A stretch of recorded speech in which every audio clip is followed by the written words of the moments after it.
দুই ইঁদুর আর জাদুর পনিরের দেশ। এক ছিল টিকু আর মিকু, গ্রামের দুই ভাই ইঁদুর। একদিন তারা খেলার সময় ধানের গোলায় একটি পুরনো জং ধরা মানচিত্র পেল। মানচিত্রে লেখা, যে পাবে জাদুর পনির তার জীবন হবে আনন্দময়। অদ্ভুত যাত্রা শুরু। টিকু বলল, মিকু চল যাই, হয়তো এটা সত্যি গুপ্তধনের মানচিত্র। মিকু একটু ভয় পেলেও রাজি হয়ে গেল। তারা মানচিত্র ধরে এগোতে লাগলো। হঠাৎ গাছের ডালে বসা এক কথা বলা পাখি এসে বলল, যদি জাদুর পনির চাই, আগে তোমাদের সাহস আর বুদ্ধির পরীক্ষা দিতে হবে। ম্যাজিক্যাল পরীক্ষা শুরু। পাখি তাদের নিয়ে গেল এক রহস্যময় বনের ভিতর, যেখানে গাছগুলো ফিসফিস করে কথা বলে, নদীর পানি ঝিলমিল করে নাচে।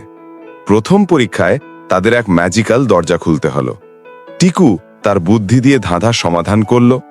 দ্বিতীয় পরীক্ষায় এক দুষ্টু বিড়াল তাদের তাড়া করল। মিকু সাহস করে পাখির ডানা থেকে ঝরা আলো নিয়ে বিড়ালকে অন্ধ করে দিল। জাদুর পনিরের গুহা। শেষে তারা পৌঁছালো এক বিশাল গুহায়, যেখানে ঝলমলে পাথরের মাঝখানে রাখা আছে জাদুর পনির। পাখি বলল, তোমরা সাহস আর বুদ্ধির যোগে জিতেছ।